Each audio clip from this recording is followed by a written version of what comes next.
Hello, my name is Alva Liljeqvist. I'm a level designer, and this is a commentary playthrough of my portfolio piece, Protocol 1M-S3. For this playthrough, I won't take damage from enemies, just to make it a bit easier to talk about the design aspects of the level. Protocol 1M-S3 is a raid-style boss encounter designed for 3 players, but it's also doable by skilled solo player. Players begin by entering the puzzle control room, which contains numbered panels 1 through 6, as shown by the blue number next to them. Shooting a panel will make it rotate between 3 positions. The player also has an ability called an arc orb. Using it launches a projectile that bounces 4 times before dissipating.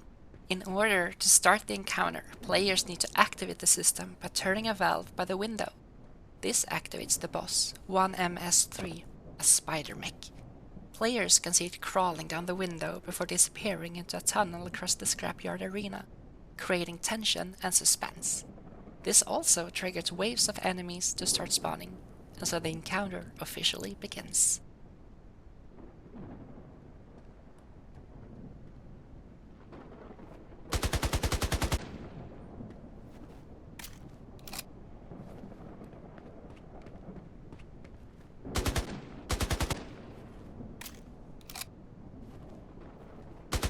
In order to solve the puzzle, players first need to acquire a scanner buff. This buff spawns in 2 locations on opposite sides of the control room. This design focuses on symmetry, as the encounter is fairly fast-paced and wanted it to be easy for players to navigate the room and reach their destinations quickly. Therefore, the scanner buff rooms are each equipped with a jump pad, allowing players to access the upper floor quickly. Walls and stairs are also angled or curved to further support flow. Picking up the scanner buff reveals the master code, a 4-digit code needed to solve the puzzle. It also reveals yellow numbers on each of the 6 panels. These numbers correspond to each panel's active target. When shooting a panel, it will rotate to one of 3 other panels in the room and update its target number to the newly targeted panel. If panel 6 displays a yellow 3, it is currently rotated to target panel number 3.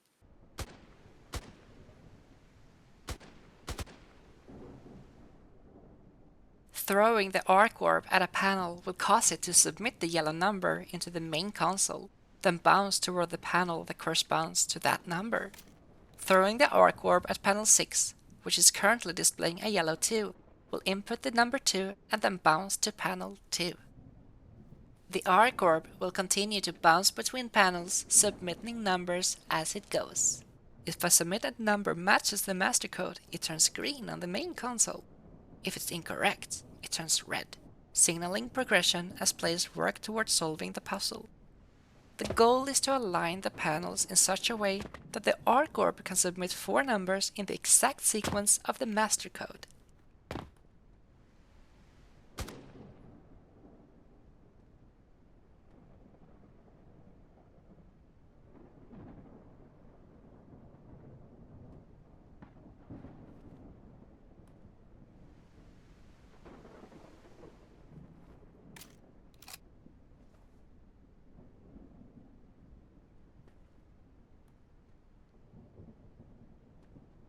If an incorrect code has been submitted 3 times in a row, an elite enemy will spawn, corrupting all panels and rendering them unusable.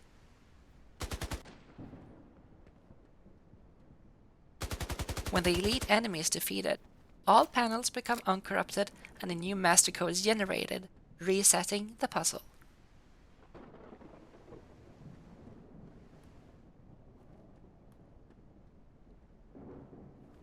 When the scanner buff timer runs out, players will need to find a new one.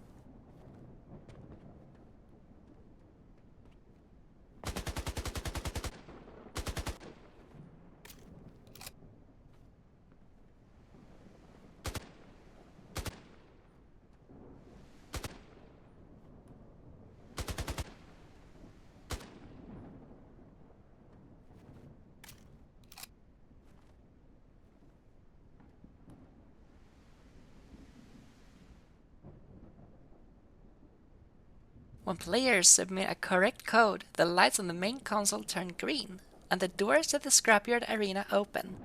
This also causes all remaining enemies to self-destruct, giving players a moment to group up and prepare before facing the boss. Upon entering the arena, the boss exits the tunnel opposite the players as the doors to the control room closes behind them. The boss has 3 abilities. It can shoot 8 missiles that land in random locations around the players, dealing area of effect damage on impact. It also has a laser attack, firing a red beam in an arc in front of it. The third ability is a proximity area of effect attack, which is triggered if players get too close. As the boss chases the players, constant movement is crucial in order to survive, all while trying to deal damage to the boss. After a 45-second DPS phase, a purge event is triggered. The boss flees into its tunnel, and a massive jet engine above the arena begins to spin rapidly. As it heats up, it casts the arena in a bright orange glow. This mechanic is used to flush players out of the arena, as the blast doors to the control room open when this happens. If caught by the flames, players are defeated. Therefore, they need to seek shelter inside the control room and wait for the purge event to finish. Once completed, the next phase begins as a new master code is generated. Players must then complete the puzzle once again. However, this time a new enemy is introduced: Corruptors. These red energy spheres target a random panel and move toward it. If one reaches its target, it will corrupt that panel. Corruptors can be shot at any time, restoring the affected panel to its previous state. And if an arc orb bounces off of a corrupt panel, it will submit a 0, rendering the code invalid, as the master code will never contain a 0. More regular enemies will also spawn per wave during the second phase, with even more appearing in the third phase if the boss hasn't been defeated by then. This loop continues until the boss is defeated. Players solve the puzzle, deal damage to the boss, get flushed out of the arena, and repeat.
During the third phase, the interval between the boss's attacks is greatly reduced, making the encounter progressively more difficult.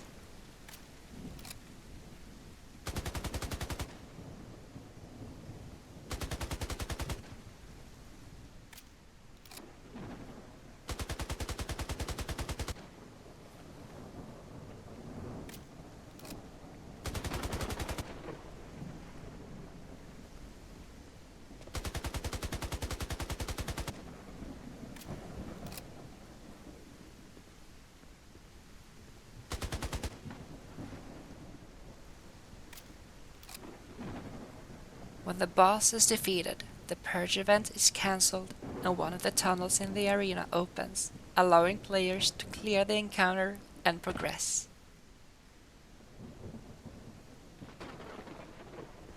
My name is Alva Liljeqvist. Thank you for watching the playthrough of my portfolio piece, Protocol 1M-S3. I hope your day is awesome.